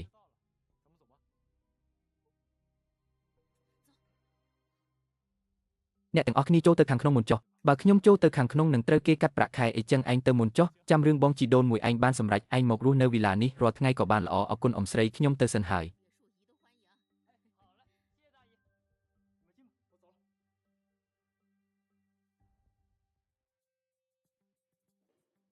ម៉ាក់កូនមើលចុះពិតជាប្រណិតខ្លាំងណាស់អូយអញកុំធ្វើចរិតដូចអ្នកស្រែមិនដែលឃើញបែបនេះបានទេចាំបងប្រុសឯងរៀបការជាមួយកូនស្រីច្បងហើយយើងនឹងបានរស់នៅក្នុងវីឡាដ៏ធំនេះរាល់ថ្ងៃហើយមិនផ្ទះនេះគ្មានមនុស្សអីចឹងមិនប្រកាសទេគេដឹងថាយើងមកទើបគេកំពុងរៀបចំអីវ៉ាន់ពួកឯងនៅមិនបានជាពួកឯងនៅទីនេះសម្ដីនេះគួរតែពួកយើងសួរឯងទៅត្រូវទីនេះជាវីឡាគ្រួសារគូអ្នកស្រែដូចឯងមានសិទ្ធិចូលមកទេ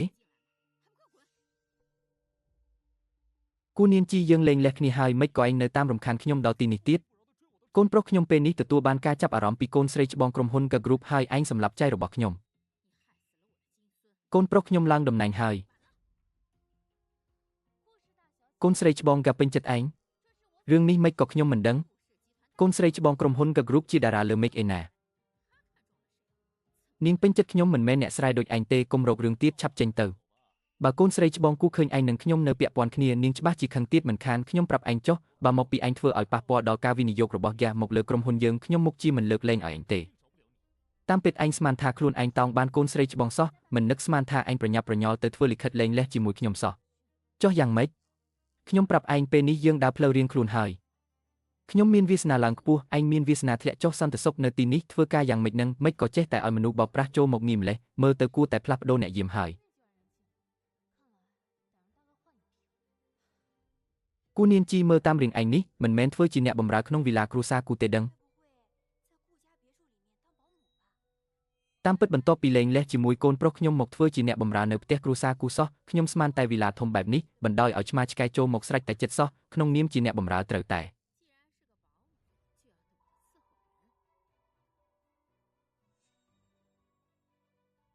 ស្បែកជើងខ្ញុំប្រឡាក់ហើយមកជូតឲ្យខ្ញុំឲ្យស្អាត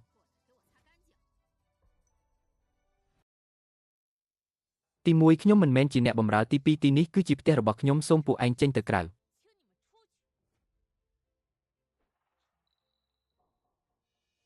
តើខ្ញុំទុកមុខឲ្យឯងពេកទេត្រឹមជាអ្នកបម្រើសោះហ៊ាននិយាយជាមួយខ្ញុំបែបនេះផងគូនាងជីឯងធ្វើជាអ្នកបម្រើគួរតែបំពេញតួនាទីរបស់ឯងម៉ាក់ខ្ញុំឲ្យឯងជូតស្បែកជើងគឺឲ្យគិតយីស្អែងហើយឈីងយ៉ាងឯងពិតជាចាត់ទុកខ្លួនឯងជាកូនប្រសាគេមែនឬកូនប្រុសខ្ញុំដើមឡើយគួរតែជាកូនប្រសាគ្រួសារគូបើគុំតែអ្នកស្រែដូចឯងដណ្ដើមតំណែងជាប្រពន្ធកូនប្រុសខ្ញុំម្លេះសម្គាត់បាននៅជាមួយកូនស្រីច្បងគូយូរហើយឯងពិតជាស្ទើរតែខ្លាយជាកូនប្រសាគ្រួសារគូមែនឡើងឋានសួគ៌ក៏តែមួយជំហានអ្វីទាំងអស់គឺដូចជាឯងនឹងគ្រួសារឯងនេះចឹងខ្សែកឯងស្អាតតើយកមកឲ្យខ្ញុំនេះជារបស់ខ្ញុំយកមកឲ្យខ្ញុំវិញរបស់ឯងអ្នកបម្រើដូចឯងមានលទ្ធភាពទិញរបស់ថ្លៃបែបនេះទេគឺឯងលួចរបស់កូនស្រីច្បងគូមែនទេកូនស្រីខ្ញុំចិត្តខ្លាចជាប្អូនថ្លៃរបស់កូនស្រីច្បងគូហើយនាងយកពាក់ក៏សំដែរ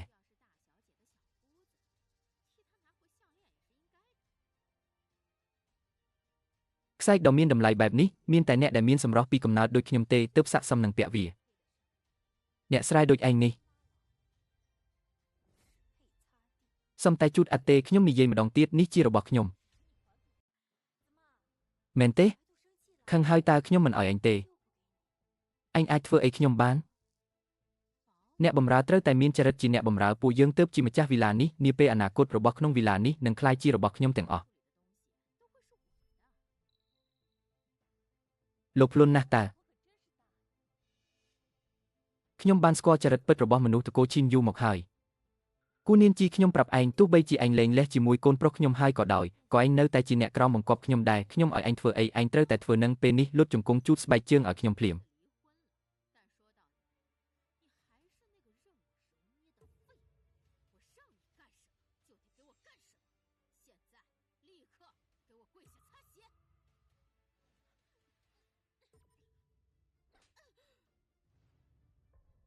មីចង្រៃហ៊ានវីខ្ញុំនឹងសម្លាប់ឯង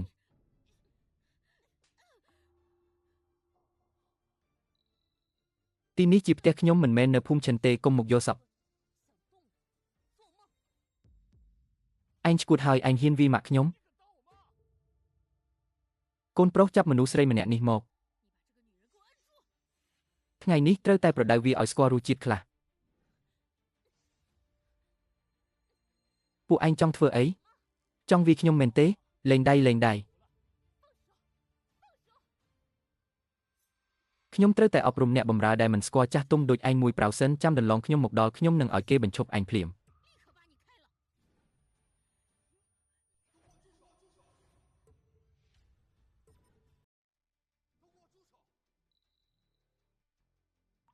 គ្រូសាគូកុំប៉ះពាល់នាងជីណា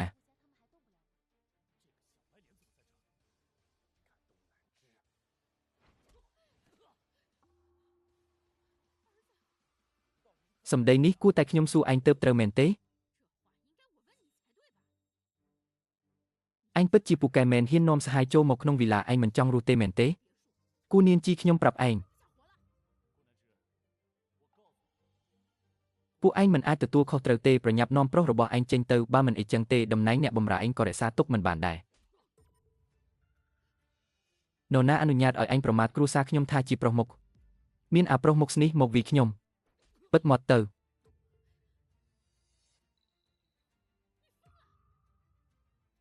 កូនប្រុសខ្ញុំចិត្តខ្លាចជាកូនប្រសាគ្រួសារគូហើយឯងហ៊ានវីកូនប្រុសខ្ញុំនេះគឺជាការប្រមាថថ្នាក់លើតើមនុស្សក្នុងវិឡាគ្រួសារគូស្លាប់អស់ហើយមែនទេ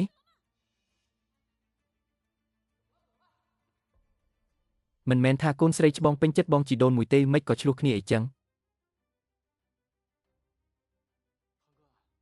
បងមានរឿងអីនិយាយគ្នាល្អទៅគុំគឺអ្នកបម្រើម្នាក់នេះមិនស្គាល់ចាស់ទុំហើយថែមទាំងនាំអាប្រុសមុខស្នេះមកវាអនាគតប្តីរបស់កូនស្រីច្បងអ្នកឯងទៀតសន្តិសុខដូចឯងធ្វើការយ៉ាងម៉េចមិនប្រញាប់ដេញពួកវាចេញទៅមីងធំមីងនិយាយអីហ្នឹងពីរអ្នកនេះគឺជាប្រធានក្រុមហ៊ុន Food Group លោក Fopaisi និងកូនស្រីច្បងក្រុមហ៊ុន Ka Group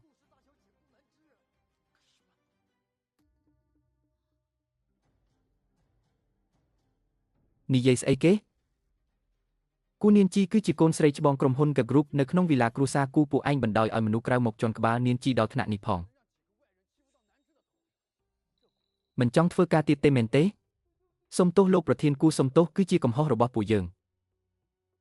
មិនមែនជាអ្នកចិញ្ចឹមមាន់ទេមិនក៏មានរឿងបែបនេះមិនអាចទេនេះប្រកាសជាคล้ายៗហើយមិននឹងអាចថាឯងជាកូនស្រីច្បងគ្រួសារគូបានឈិនយ៉ាងពេលខ្លះខ្ញុំគិតថាមិនក៏ខ្ញុំខ្វាក់ភ្នែកទៅស្រឡាញ់មនុស្សដូចឯងសោះយប់ថ្ងៃចូលឆ្នាំខ្ញុំខំប្រឹងរៀបចំដើម្បីឲ្យគ្រួសារឯងមកវិឡាគ្រួសារគូដើម្បីណែនាំគ្រួសារខ្ញុំឲ្យស្គាល់ប៉ុន្តែពួកឯងបានបោះបង់ឱកាសឡើងឋានសួគ៌ប៉ាខ្ញុំដើម្បីឲ្យមនុស្សក្រីក្រដូចឯងសាក់សំនឹងនាងជីគាត់ថែមទាំងបានទិញយកក្រុមហ៊ុនដែលឯងកំពុងធ្វើការដើម្បីតែងតាំងឯងជាអនុប្រធានមិននឹកស្មានថាពួកឯងបែរជាលោភលន់ចង់បានប្រយោជន៍ខ្លួនឯងនិយាយស្អីហ្នឹងខ្ញុំបានឡើងជាអនុប្រធានគឺដោយសារតែក្រុមហ៊ុនទទួលស្គាល់សមត្ថភាពខ្ញុំតើវាតាក់ទងអ្វីនឹងពួកឯងមែនហើយអ្វីដែលកូនប្រុសខ្ញុំមានពេលនេះគឺពឹងផ្អែកលើសមត្ថភាពខ្លួនឯងគូនាងជីខ្ញុំគ្រាន់តែមិនបានទៅផ្ទះជាមួយឯងពេលចូលឆ្នាំប៉ុណ្ណោះមិនក៏ឯងមិនគិតពីអារម្មណ៍ខ្ញុំសោះខ្ញុំជាមនុស្សប្រុសមិនក៏ឯងមិនយកខ្ញុំសោះនៅទីបំផុតឯងនៅតែគិតថាជាកំហុសរបស់ខ្ញុំដែលឯងជាកូនស្រីមហាសេដ្ឋីចុះយ៉ាងម៉េចកាលនោះខ្ញុំរៀបការជាមួយឯងមិនមែនដោយសារឋានៈឯងទេឯងនឹងគ្រូសារឯងមើងងាយខ្ញុំមែនទេល្អចាប់ពីពេលនេះទៅយើងដើរផ្លូវរៀងខ្លួន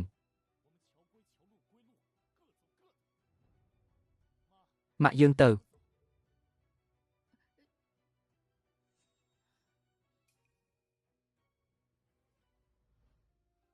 ពិតជាពូកែបង្វែរសាច់រឿងមែនគេឆាប់នេះនឹងយល់ថាបើគ្មានប្អូនគេមិនជាស្អីទេសុំទោសលោកប្រធានគូខ្ញុំមិនដឹងថាឈិនយ៉ាងគឺជាអតីតស្វាមីរបស់កូនស្រីច្បងទេបើខ្ញុំដឹងខ្ញុំដាច់ខាតមិនបណ្ដោយឲ្យពួកគេចូលមកឡើយសូមលោកប្រធានទុកឱកាសឲ្យខ្ញុំម្ដងទៀតទៅបានទេអ្នកណាក៏ដោយដែលមិនស្មោះត្រង់នឹងគ្រួសារគូនឹងមិនទុកឡើយបណ្ដេញសៀវហៃចេញភ្លាមហើយហាមឃាត់ក្នុងឧស្សាហកម្មនេះទាំងមូលអូសវាចេញទៅលោកប្រធានសូមទុកឱកាសឲ្យខ្ញុំម្ដងទៀតទៅទុកឱកាសឲ្យខ្ញុំម្ដងទៀតទៅ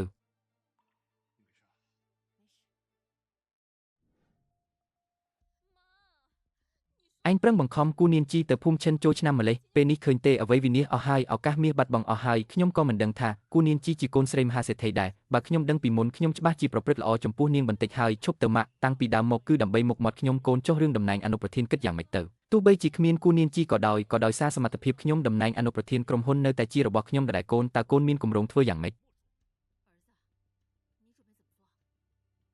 ម៉ាក់ថៅកែក្រុមហ៊ុនយើងចូលចិត្តញ៉ាំនំប៉ោវខ្លាំងណាស់ថ្ងៃស្អែកម៉ាក់ខ្ចប់នំប៉ោវខ្លះទៅខ្ញុំនឹងយកទៅក្រុមហ៊ុន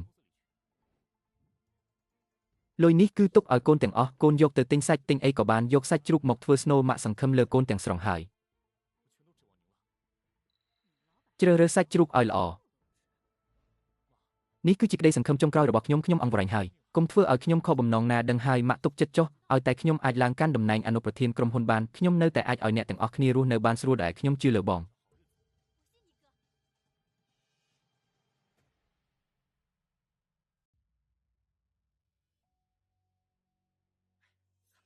គឺគេនឹងហើយដែលបានប្រមាថកូនស្រីច្បងក្រុមហ៊ុន K Group បណ្ដាលឲ្យក្រុមហ៊ុន K ដុកតុនអុយអាចតាក់ទងជាមួយកូនស្រីមហាសេដ្ឋីបានមិនដឹងថាជាភពសំណាងប៉ុន្មានជាតិទេចូលឆ្នាំចប់សោះស្រាប់តែបាត់បង់អ្វីទាំងអស់ខ្ញុំឃើញគេហើយគួរឲ្យអស់សំណើចនិយាយស្អីហ្នឹងកូនប្រុសខ្ញុំចិត្តខ្លាយជាអនុប្រធានក្រុមហ៊ុនហើយប្រយ័ត្នគេបញ្ឈប់ពួកឯងទាំងអស់គ្នាម៉ាក់កុំខ្វល់ពីរឿងទាំងនេះ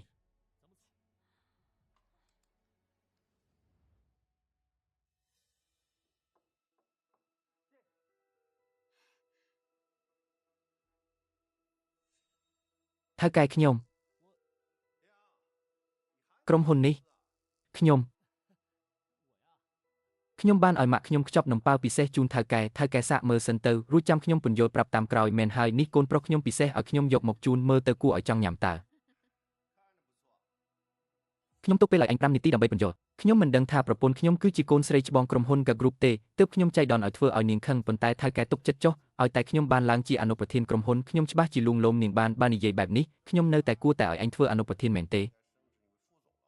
ប្រកាសហើយសមត្ថភាពកូនប្រុសខ្ញុំអ្នកគ្រប់គ្នាមិនបាច់សង្ស័យឡើយយកយល់ដល់នំប៉ាវនេះខ្ញុំនឹងទុកឱកាសឲ្យឯងម្ដងទៀតថៅកែយ៉ាងម៉េចដែរនំប៉ាវនេះឆ្ងាញ់ទេថៅកែធ្លាប់ប្រាប់ថាមិនញ៉ាំសាច់ជ្រូកតែនំប៉ាវស្នូសាច់ជ្រូកនេះញ៉ាំទៅឈ្ងុយណាស់មែនទេ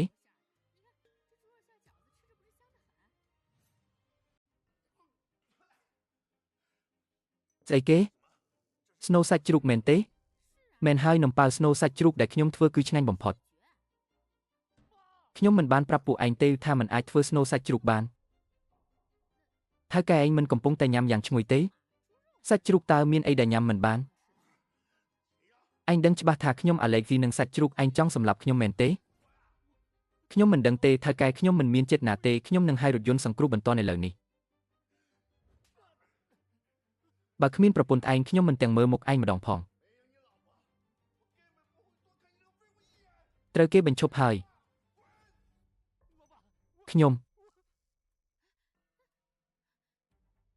ម៉ាក់កូនគិតថាម៉ាក់ចង់បែបនេះមែនទេម៉េចក៏ម៉ាក់ដឹងថាគាត់អាឡែហ្ស៊ីសាច់ជ្រូកកូនក៏មិនបានប្រាប់ម៉ាក់ដែរម៉ាក់នៅមានមុខតាំងពីដំបូងគឺមកពីម៉ាក់ដែលចេះតែចាក់រុកខ្ញុំនឹងនាងជីនៅលើផ្លូវលបឿនលឿនក៏ដោយពេលនេះម៉ាក់ធ្វើឲ្យខ្ញុំបាត់បង់អ្វីទាំងអស់ហើយម៉ាក់ថែមទាំងដាក់សាច់ជ្រូកក្នុងនំប៉ាវថៅកែខ្ញុំទៀតតើម៉ាក់ចង់ឲ្យខ្ញុំស្លាប់នៅមុខម៉ាក់ទើបម៉ាក់សប្បាយចិត្តមែនទេម៉ាក់ជាម្ដាយកូនអ្វីដែលម៉ាក់ធ្វើគឺដើម្បីតែភាពល្អប្រសើររបស់កូនមិនក៏កូនអាចធ្វើបែបនេះដាក់ម៉ាក់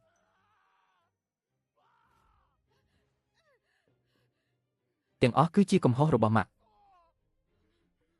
ចាប់ពីពេលនេះទៅខ្ញុំនឹងម៉ាក់ផ្ដាច់ទំនាក់ទំនងម្ដាយនិងកូនកូនប្រុសកុំដើរលឿនពេករងចាំម៉ាក់ផង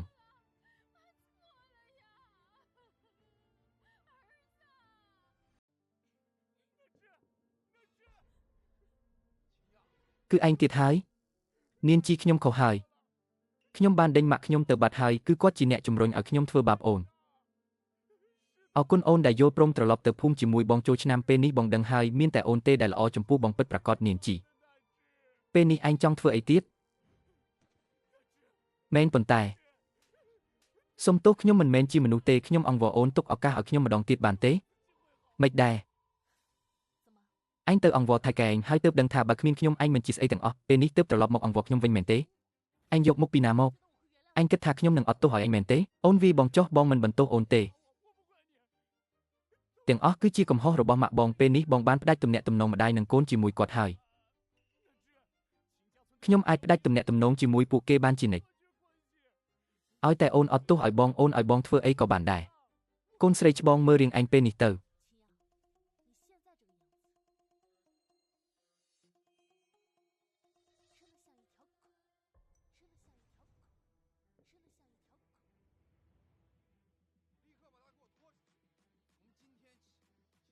ចូលមក កុំទុកបងចោលបងមិនអាចរស់ដោយគ្មានអូនបានទេតោះទៅមិនមែនត្រូវញ៉ាំបាយជួបជុំគ្នាទេកុំឲ្យមនុស្សមិនពាក់ព័ន្ធមកបំផ្លាញបរិយាកាសល្អអីតោះទៅជីវិតរបស់ខ្ញុំនឹងចាប់ផ្ដើមសារជាថ្មីម្ដងទៀត